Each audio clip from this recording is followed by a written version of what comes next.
Happy. ഒറ്റ വാക്കി പറഞ്ഞാൽ ഐ എം ഹാപ്പി. അതിൽ തന്നെ എല്ലാം ഉണ്ട്. കാരണം എനിക്ക് ഓരോന്നായിട്ട് എടുത്തെടുത്ത് പറയാനില്ല. I am happy, I M satisfied. കാരണം പുള്ളിക്കാരിയുടെ പോസിറ്റീവും നെഗറ്റീവും കൂടെ മനസ്സിലാക്കി അക്സെപ്റ്റ് ചെയ്താണ് ഞാൻ പുള്ളിക്കാരെ കല്യാണം കഴിക്കാൻ പോകുന്നത്. സോ എന്താ പറയുക, ഞാൻ ഇങ്ങനെ മാറണം, അങ്ങനെ ചെയ്യാവൂ, ഇന്ന ഡ്രസ്സ് ഇടാവൂ, അല്ലെങ്കിൽ ഇങ്ങനെ സംസാരിക്കാവോ, അല്ലെങ്കിൽ ഇങ്ങനെ പെരുമാറാവോ, ഞാൻ അത് ചെയ്യും ഇത് ചെയ്യും, ഇതൊന്നും ഞാൻ പറയത്തില്ല. നിനക്ക് എന്താണ് ശരിയെന്ന്, നീ അത്യാവശ്യം മെച്ചറാണ്, നിനക്ക് എന്താണ് ശരിയെന്ന് തോന്നുക, നീ അത് ചെയ്യുക. എന്റെ അടുത്ത് കുറെ ഫ്രണ്ട്സ് ഒക്കെ നമ്മൾ സ്റ്റാർട്ടിങ്ങിലൊക്കെ പലർക്കും ഒരു വിചാരം ഉണ്ടായിരുന്നു ഞാൻ മെയിൽ ഷോവിനിസ്റ്റ് ആണ്. പിന്നെ എനിക്ക് ആ ഒരു പേരുണ്ടായിരുന്നു സ്റ്റാർട്ടിങ്ങിൽ. കാരണം എന്താണെന്ന് വെച്ചാൽ കുറെ ഒത്തിരി പേര് എന്റെ അടുത്ത് പറഞ്ഞിട്ടുണ്ടായിരുന്നു ആള് ഭയങ്കര ടോക്സിക് ആണ് പുടി, നിന്റെ ഇത്രയും ഡ്രീംസും കാര്യങ്ങളൊക്കെ ഉണ്ടായിട്ട് നീ ഇങ്ങനെ ഒരാളെ നോക്കി നിന്റെ എല്ലാ സ്വപ്നങ്ങളും അവിടെ അവസാനിക്കും, അതുകൊണ്ടാണ് ഞാൻ കുറച്ച് ടൈം സ്പെൻഡ് ചെയ്ത് നോക്കാം എന്നൊക്കെ ഉള്ള ഒരു സമയം പറഞ്ഞത്. അപ്പൊ കാരണം ഇത്രയും പറയുമ്പോൾ ഇത് എന്ത് ഇങ്ങനെ പറയണേന്ന് ഞാൻ വിചാരിച്ചിട്ടുണ്ട്. പക്ഷേ എനിക്ക് സത്യം പറഞ്ഞാൽ ഞാൻ സ്ലീവ്ലെസ് ഒന്നും ഇടാറുണ്ടായിരുന്നില്ല. ഞാൻ സ്ലീവ്ലെസ് പോലും ഇടാൻ തുടങ്ങിയത് ചേട്ടൻ വന്നതിന് ശേഷമാണ്. എനിക്ക് നല്ല മാറ്റം. അതെ, എനിക്ക് കുറച്ചുകൂടി ഫ്രീഡം, എനിക്ക് എന്നെ കുറച്ചുകൂടി ആള് മേക്ക് ഓവർ ആക്കി എടുക്കുകയാണ് ചെയ്യുന്നത്. കാരണം പുള്ളിക്കാരിക്ക് എന്താ പറയാ, ഈ സംസാരിക്കുമ്പോഴത്തേക്ക് അല്ലെങ്കിൽ സ്റ്റേജ് ഫിയർ അല്ലെങ്കിൽ ചെറിയതായിട്ട് ഇന്റർവ്യൂയുടെ കാര്യങ്ങളൊക്കെ വരുമ്പോൾ ചെറിയൊരു ഇത് ഇനിഷ്യലി ഉണ്ടായിരുന്നു. പക്ഷെ അതൊക്കെ എന്ത് ചെയ്തു, ഗ്രാജുവലി എന്ത് ചെയ്തു, ഭയങ്കരമായിട്ട് മാറി. ഇപ്പൊ കണ്ട ബോൾഡായിട്ട് ഇരുന്ന് സംസാരിക്കുന്നുണ്ട്. ഞാൻ ഇങ്ങനെ ഇരുന്ന് ഇങ്ങനെ ഒരു സൈഡിൽ ഇരുന്ന് ഇങ്ങനെ കേട്ടോണ്ടിരിക്കുകയാണ്. പക്ഷെ പറയുന്ന കാര്യങ്ങള് ക്രിസ്പായിട്ട് എന്ത് ചെയ്യും, ഷോർട്ട് ആൻഡ് ക്രിസ്പായിട്ട് കാര്യങ്ങളെല്ലാം കറക്റ്റ് ആയിട്ട്. എനിക്ക് കോളേജിൽ പഠിക്കുന്ന സമയത്ത് ഓൺ സ്റ്റേജ് പെർഫോമർ ഒന്നും ആയിരുന്നില്ല. എനിക്ക് ഭയങ്കര പേടിയാ, സ്റ്റേജ് ഫ്രണ്ട്സ് ഭയങ്കരമായിട്ടുണ്ട് എനിക്ക്. ഞാൻ അഭിനയിക്കാൻ പോയ സമയത്തും കരഞ്ഞു പിഴിഞ്ഞിട്ടൊക്കെയാണ് അത് കംപ്ലീറ്റ് ചെയ്തത്. കാരണം ഭയങ്കര പേടിയാണ്. വരുമ്പോ പറഞ്ഞതാണ് ചേട്ടൻ ഞാൻ കുറച്ച് സംസാരിക്കും, ചേട്ടൻ സംസാരിച്ചോ. പിന്നെ നമ്മുടെ ഒരു കംഫർട്ട് സോണിൽ എത്തിക്കഴിഞ്ഞാൽ കുഴപ്പമില്ല. പക്ഷെ ഇപ്പൊ എനിക്ക് പിന്നെയും പ്രശ്നമില്ല. പക്ഷെ പണ്ടൊക്കെ ഡോക്ടറുടെ അടുത്ത് വന്ന സമയത്ത്, ഇന്റർവ്യൂവിന് വന്ന സമയത്ത് ഞാൻ ദൈവം, അതും അതിനു വേണ്ടി വന്നതല്ലല്ലോ, ഞാൻ വെറുതെ ഒന്ന് കാണാൻ വേണ്ടി വന്നതാ. അന്നത്തെ കുട്ടി വന്നില്ല, അപ്പൊ എന്നെ പിടിച്ചിരുത്തി. എനിക്കാണെങ്കിൽ അറിയില്ല അങ്ങനെ ഒരാളെ, എനിക്ക് തന്നെ സംസാരിക്കാൻ അറിയില്ല. ആ സമയത്ത് ഞാൻ വേറൊരാൾ ഇന്റർവ്യൂ ചെയ്യണം പറയുമ്പോൾ ഞാൻ ആകെ കിളി പോയിട്ടാണ്. അതെ, അപ്പൊ അതുകൊണ്ട് ഞാൻ ഇങ്ങനെ മിണ്ടാതെ ഇങ്ങനെ നോക്കിയിരുന്നതൊക്കെ. പക്ഷെ ഇപ്പൊ എനിക്ക് ആ പേടിയില്ല. ഇപ്പൊ ഞാൻ മീഡിയ കാണുമ്പോൾ സംസാരിക്കുന്നുണ്ട്. അപ്പൊ ഞാൻ എൻ്റെ ചില കാര്യങ്ങളൊക്കെ ഏറ്റവും വേസ്റ്റ് ആയിട്ടുള്ള ഒരാളാണ് ഞാൻ എനിക്ക് തോന്നിയിട്ടുണ്ട്. കാരണം എനിക്ക് സോഷ്യലി എല്ലാവരുമായിട്ട് പരിചയമില്ലാത്ത ആൾക്കാരായിട്ട് സംസാരിക്കാൻ ഭയങ്കര ഓക്വേർഡ് ആയിരിക്കും. പിന്നെ അതുപോലെ സ്റ്റേജ് ഫിയറൻസ്, പിന്നെ എൻ്റെ കമ്മ്യൂണിക്കേഷൻ സ്കിൽ എന്ന് പറഞ്ഞാൽ ഭയങ്കര അടിപൊളിയായിട്ടുള്ള ആളല്ല. എൻ്റെ ഹിന്ദി ഒക്കെ കേട്ടിട്ടുണ്ടെങ്കിൽ എൻ്റെ സ്റ്റാഫിന് മാത്രം മനസ്സിലാവുള്ളൂ എൻ്റെ ഭാഷ. ശരിക്കും ഹിന്ദി അറിയുന്ന ആൾക്കാരാണ് എന്നെ തല്ലിക്കൊല്ലും. അപ്പോൾ ഇത് ഒന്നും അറിയാത്ത ഒരാളായിരുന്നു ഞാൻ പണ്ട്, ഒന്നിനെ കുറിച്ച് അറിയില്ല. എൻ്റെ ഒരു കംഫർട്ട് സോൺ ഉണ്ട്, എൻ്റെ വീട്ടുകാർ, എൻ്റെ ഫ്രണ്ട്സ് ഭയങ്കര ഹാപ്പി. ഇതിൻ്റെ ഈ ഒരു വട്ടം വരച്ച എൻ്റെ പുറത്തേക്ക് എനിക്ക് പോകേണ്ടി വന്നിട്ടില്ല. അതുകൊണ്ട് തന്നെ എനിക്ക് പുറത്തുനിന്ന് ആരെങ്കിലും വന്നാൽ ഞാൻ ദൈവം മിണ്ടണോ അല്ലെ എന്താ ചെയ്യണം, അങ്ങനെ ഭയങ്കര ഓക്വേർഡ് ആയിരുന്നു. നമുക്ക് ലൈഫിൽ എന്തും ചെയ്യാൻ പറ്റും എന്നുള്ളതിൻ്റെ ഏറ്റവും വലിയ എക്സാമ്പിൾ ഞാൻ തന്നെ ആയിരിക്കും എനിക്ക് തോന്നുന്നു. കാരണം ഒരു റെസ്പോൺസിബിലിറ്റീസും ഏറ്റെടുക്കാൻ പറ്റാത്തൊരു വ്യക്തിയായിരുന്നു ഞാൻ. ഞാനാണ് ഇപ്പോൾ ഒരു ബിസിനസ് ചെയ്യണത്. അതുപോലെ ഒരു മീഡിയയുടെ മുമ്പിലോ അറ്റ്ലീസ്റ്റ് ക്ലാസ്സിലൊക്കെ സെമിനാർ അവതരിപ്പിക്കുമ്പോൾ പോലും നീ പോ എന്നൊക്കെ പറഞ്ഞിട്ട് അപ്പുറത്തിരിക്കുന്ന കൂട്ടിനെ പിടിച്ച് ഞാൻ പിന്നെ പോന്നൊക്കെ പറഞ്ഞിട്ട് ഞാനാണ് ഇപ്പൊ ഈ അടുത്ത് മീഡിയയുടെ അടുത്ത് സംസാരിക്കുന്നിട്ട് എന്റെ ക്ലാസ്മേറ്റ്സ് പുടി നീ ഇങ്ങനെയൊക്കെ സംസാരിക്കോ, കാരണം കൈയൊക്കെ വിറച്ചിരിക്കുന്ന ഒരാളായിരുന്നു ഞാൻ ക്ലാസ്സിൽ പഠിക്കുമ്പോൾ. ആരും എന്നെ കണ്ടിട്ടില്ല, ദേഷ്യപ്പെട്ട് പോലും എന്നെ കണ്ടിട്ടില്ല ആരും. അപ്പൊ ഞാൻ കുറച്ച് റൂഡായിട്ട് സംസാരിക്കുമ്പോൾ ഞങ്ങളാരും കണ്ടിട്ടില്ല. ഞാൻ പറയാൻ വന്നത് അതെ, ക്യാമറ എല്ലാം ഉണ്ട് കേട്ടോ, ഇതെല്ലാം റെക്കോർഡ് ചെയ്യുന്നുണ്ട്. ആള് സംസാരിച്ചു തുടങ്ങിയല്ലേ, ഇപ്പൊ നിർത്തത്തില്ല എന്ന് വെച്ചാൽ അങ്ങ് സംസാരിച്ചുകൊണ്ടേയിരിക്കും. അങ്ങനെയല്ല, ഞാൻ ഇപ്പൊ നോക്കണ്ടേ നിങ്ങൾ കാര്യം പറയുന്നതൊക്കെ സംസാരിച്ചുകൊണ്ടേ ഇരിക്കുക. മറ്റേ എയർപോർട്ടിൽ വെച്ചിട്ട് ഞാൻ കുറച്ച് റൂഡാണോ ഒന്നും അറിയില്ല, പക്ഷെ ഞാൻ അത്ര പോലും ഞാൻ സംസാരിക്കാറുണ്ടായിരുന്നില്ല. പക്ഷെ എനിക്ക് മനസ്സിലായി ഒരു ലൈഫിൽ ഒരു സ്റ്റേജ് എത്തുമ്പോൾ നമ്മൾ സംസാരിച്ച് പോവും. സാധാരണ എല്ലാവർക്കും പ്രോബ്ലംസ് ഉണ്ടാവുക എന്ന് വെച്ചിട്ടുണ്ടെങ്കിൽ അൺനെസസറി ആയിട്ടുള്ള കാര്യങ്ങൾ പറയാം, അല്ലെങ്കിൽ അൺനെസസറി ആയിട്ടുള്ള ആൾക്കാരെ പ്രൊവോക്ക് ചെയ്യാൻ പോവുക, അല്ലെങ്കിൽ അഭിപ്രായങ്ങളെങ്കിലും അറ്റ്ലീസ്റ്റ് പറയുമ്പോഴാണല്ലോ ഇങ്ങനെ ബാക്കിയുള്ള ആൾക്കാരെ ഒന്ന് അറ്റാക്ക്. ഞാൻ ആലോചിക്കുന്നത് റോബിൻ ചേട്ടന് ഇഷ്ടപ്പെട്ടതിന് ശേഷം ഞാൻ ഒറ്റയ്ക്ക് എവിടെ ഒരു സ്ഥലത്ത് ഇന്റർവ്യൂ കൊടുത്തിട്ടില്ല. എൻ്റെ ലൈഫിൽ ഞാനായിട്ട് ചെയ്ത കാര്യങ്ങളുടെ നെക്സ്റ്റ് ഒരു സ്റ്റേജ് കഴിഞ്ഞിട്ട് മാത്രമേ ഞാൻ അങ്ങനെ ചെയ്യൂന്ന് ഓൾറെഡി ഞാൻ ഡിസിഷൻ എടുത്തിട്ടുണ്ടായിരുന്നു. അത്രയും റീച്ചുള്ള സമയത്ത് പോലും ഞാൻ എവിടെയും പോയിട്ടുണ്ട്. എനിക്കല്ല, റോബിൻ ചേട്ടൻ ഉണ്ടായിരുന്ന സമയത്ത് പോലും എന്നെ വിളിച്ച സമയത്ത് ഞാൻ പോയിട്ടില്ല. അതുപോലെ അപ്പൊ പിന്നെ ഞാൻ ഒരു കണ്ടസ്റ്റൻസിനെതിരെ ഒന്നും പറഞ്ഞിട്ടില്ല. ഞാൻ ഇവരെ ഗെയിം ഷോയുമായി ബന്ധപ്പെട്ട് എവിടെയും വന്നിട്ടുമില്ല. ബിഗ് ബോസ് കണ്ടിട്ടില്ല. എന്നിട്ട് പോലും എന്നെയും എൻ്റെ പ്രൊഫഷനെയും വരെ വലിച്ചയച്ചിട്ട് കുറെ പറഞ്ഞപ്പോൾ എനിക്ക് ഒത്തിരി വിഷമമായിരുന്നു. ഞാൻ എന്താ ചെയ്തത്? പിന്നെ എനിക്കറിയാം ആളൊരു പാർട്ട്ണർ ആകുമ്പോൾ നല്ല പോസിറ്റീവ് കിട്ടുന്ന പോലെ നെഗറ്റീവ് കിട്ടും, പക്ഷെ അതിനൊരു ലിമിറ്റ് ഉണ്ടല്ലോ. ആ ലിമിറ്റും കഴിഞ്ഞ് ഒത്തിരി എനിക്ക് കിട്ടിയിട്ടുണ്ടായിരുന്നു.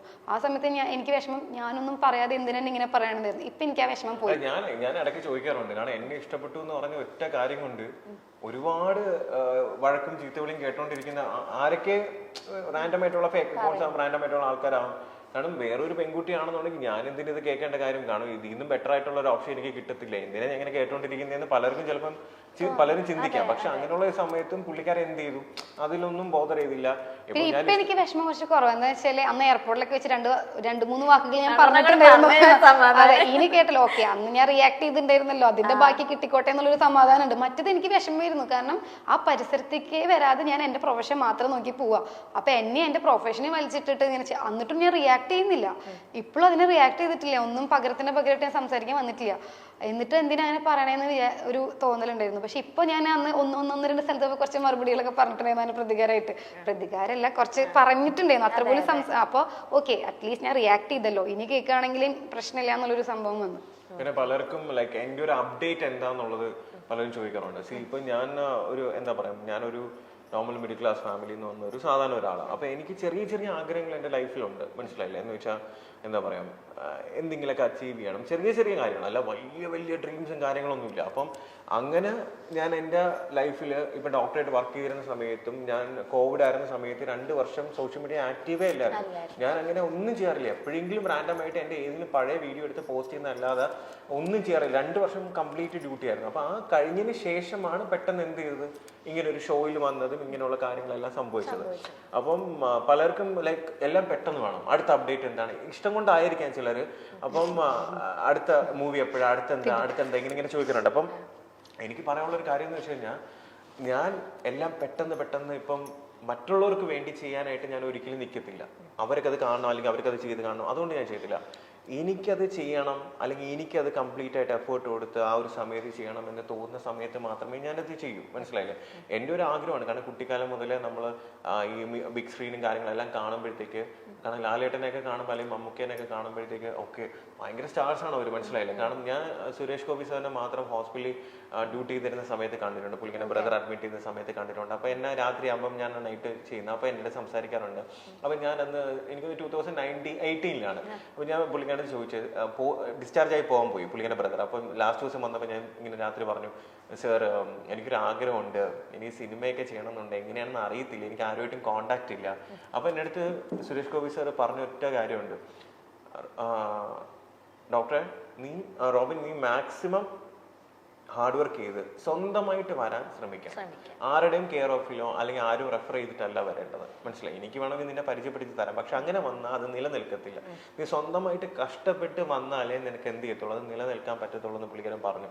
അപ്പം അതിനുശേഷം സത്യം പറഞ്ഞാൽ ലൈക്ക് ഞാൻ റീസെന്റ് പുള്ളിക്കാരനെ ഒന്ന് കണ്ടായിരുന്നു, റാൻഡമായിട്ട് കണ്ടതാണ്. അപ്പം ഞാനിങ്ങനെ പുള്ളിക്കാരൻ്റെ അടുത്ത് പറഞ്ഞു, സാർ എന്നെ അറിയാമോ എന്ന് ചോദിച്ചപ്പോൾ വലിയ ഇതില്ല. അപ്പൊ ഞാൻ പറഞ്ഞു, സാർ ഇങ്ങനെ ഹോസ്പിറ്റലിൽ അന്ന് കണ്ടിട്ടുണ്ടായിരുന്നു, ഞാൻ ഇങ്ങനെ ഷോയിലൊക്കെ പോയിട്ട് ഓക്കെ എന്ന് പറഞ്ഞിട്ട് എന്ത് ചെയ്തു, ജസ്റ്റ് ഇങ്ങനെ സംസാരിച്ചായിരുന്നു. അപ്പൊ ഞാൻ ഇങ്ങനെ പറയാം, സാർ എൻ്റെ അടുത്ത് അന്നൊരു വാക്ക് പറഞ്ഞിട്ടുണ്ടെന്ന്, സ്വന്തമായിട്ട് കഷ്ടപ്പെട്ട് അധ്വാനിച്ച് നമ്മൾ വന്നാൽ മാത്രമേ അത് നിലനിൽക്കത്തുള്ളൂ എന്നുള്ളത്. സോ എനിക്ക് ആ ഒരു ഇത് ഞാൻ സ്വന്തമായിട്ട് എഫേർട്ട് ഇട്ട്, സ്വന്തമായിട്ട് കഷ്ടപ്പെട്ട്, സ്വന്തമായിട്ട് ഹാർഡ് വർക്കും സ്മാർട്ട് വർക്കും ചെയ്തിട്ടാണ് ചെറുതായിട്ട് എന്തെങ്കിലുമൊക്കെ അച്ചീവ് ചെയ്ത് വരുന്നത്.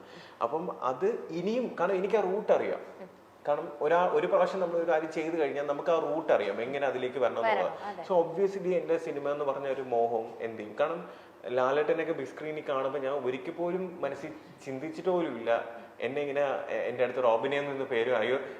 ഞാൻ ഇടയ്ക്കിടയ്ക്ക് സാർ എന്നെ ചീത്ത വിളിക്കുന്ന വീഡിയോ അല്ലെങ്കിൽ വഴക്ക് പറയുന്ന വീഡിയോ ഒക്കെ എന്ത് ചെയ്യും, ഇടയ്ക്കിടയ്ക്ക് ലാലേട്ടനാണ് എന്നെ വഴക്ക് പറയുന്നത്. ഓ അത് കേൾക്കുമ്പോൾ ലാലേട്ടനെ വഴക്ക് പറയുന്നത്, എന്തൊരു സന്തോഷം. അത് പറഞ്ഞാൽ എനിക്കത് ഭയങ്കര സന്തോഷം. കാരണം നമ്മളൊക്കെ ബിഗ് സ്ക്രീനിൽ കാണുന്ന ഒരു ലെജൻഡ് നമ്മൾ എന്ത് ചെയ്യുന്നു, നമ്മളെ വഴക്ക് പറയുന്നു. റോബിനെ അങ്ങനെ ഇങ്ങനെയാണ് നിനക്ക് വേണോ പോകണം, ഞാൻ എങ്ങനെയാണ് പറയുന്നത്, ഞാൻ ആലോചിക്കുമ്പോൾ എനിക്ക് സത്യം ഭയങ്കര സന്തോഷം തോന്നാറുണ്ട്. അപ്പൊ എൻ്റെ ഒരു ആഗ്രഹമാണ് സിനിമ എന്നുള്ളത്. അത് ഞാൻ പയ്യെ, കാരണം എൻ്റെ ഫീൽഡ് അല്ലായിരുന്നു സിനിമ അല്ലെങ്കിൽ ഈ ഒരു ഇൻഡസ്ട്രി എന്ന് പറയുന്നത്. അപ്പൊ ഇതിലേക്ക് വരുമ്പോൾ ഒരുപാട് കാര്യം എടുത്തുചാടി ചെയ്യാൻ പറ്റുന്നത്. ഞാൻ ഇപ്പോഴും പറയുന്നു, ഭയങ്കര അതിഗംഭീരമായിട്ടുള്ള വലിയ സംഭവം ഒന്നും ആയിരിക്കുന്നില്ല ഞാൻ ചെയ്യുന്നത്. ചെറിയൊരു സംഭവം, ചെറിയ എൻ്റെതായിട്ടുള്ള ലിമിറ്റേഷൻസിൽ ഞാനത് ചെയ്യും. അത് എന്നെ ഇഷ്ടമുള്ളവർ കാണുക, സപ്പോർട്ട് ചെയ്യുക, അനുഗ്രഹിക്കുക, ഇങ്ങനെ. കാരണം ഞാൻ പറയില്ലേ, എനിക്ക് എല്ലാവരും എന്താണ് റോബിൻ അച്ചീവ് ചെയ്തത്, എന്താണ് റോബിൻ്റെ അച്ചീവ്മെന്റ് എന്നാണ്. എൻ്റെ അച്ചീവ്മെന്റ് എന്ന് പറയുന്നത്, ഞാൻ ഇന്നേ വരെ എൻ്റെ ജീവിതത്തിൽ കാണാത്ത ഒരുപാട് പേര് എന്നെ സ്നേഹിക്കുക, സിൻസിയറായിട്ട് സ്നേഹിക്കുക, അവരെനിക്ക് വേണ്ടി പ്രാർത്ഥിക്കുക, മനസ്സിലായില്ല, അവരുടെ ബ്ലെസ്സിങ്സ്, അനുഗ്രഹം. അത് തന്നെയാണ് എൻ്റെ ഏറ്റവും വലിയ അച്ചീവ്മെന്റ് എന്ന്. അത് അന്നും ഇന്നും ഇനി എന്നാണെങ്കിലും ഞാൻ ആഗ്രഹിക്കുന്നത്. കാരണം അതെന്ന് പറയുന്നത് നമുക്ക് എത്ര കാശ് കൊടുത്താലോ എത്ര ഇത് ചെയ്താലോ, അല്ല ഞാൻ പറഞ്ഞ മറ്റുള്ളതെല്ലാം മെറ്റീരിയലിസ്റ്റിക് ആണ്. ഞാൻ പറഞ്ഞ മെറ്റീരിയലിസ്റ്റിക് ആണ്. അതെന്ന് പറയുന്നത് ഓക്കെ, അത് സ്നേഹത്തിൽ പലരും തരുന്ന. പക്ഷെ ഒരാൾ മനസ്സറിഞ്ഞ് നമുക്ക് വേണ്ടി പ്രാർത്ഥിക്കുക, മോനെ നീ ഓക്കെ ആണോ, നീ ഫുഡ് കഴിച്ചോ, നീ നന്നായിരിക്കണം എന്ന് ചിലപ്പോൾ ആ ഒരു വ്യക്തിനെ ഞാൻ ചിലപ്പോൾ കാണുന്നില്ല. അങ്ങനെ പ്രാർത്ഥിക്കുന്ന, എനിക്ക് വേണ്ടി എന്നെ സിൻസിയറായിട്ട് സ്നേഹിക്കുന്ന ഒരുപാട് പേര് ചിലപ്പോൾ ഈ വീഡിയോ കാണുന്നുണ്ടായിരിക്കും.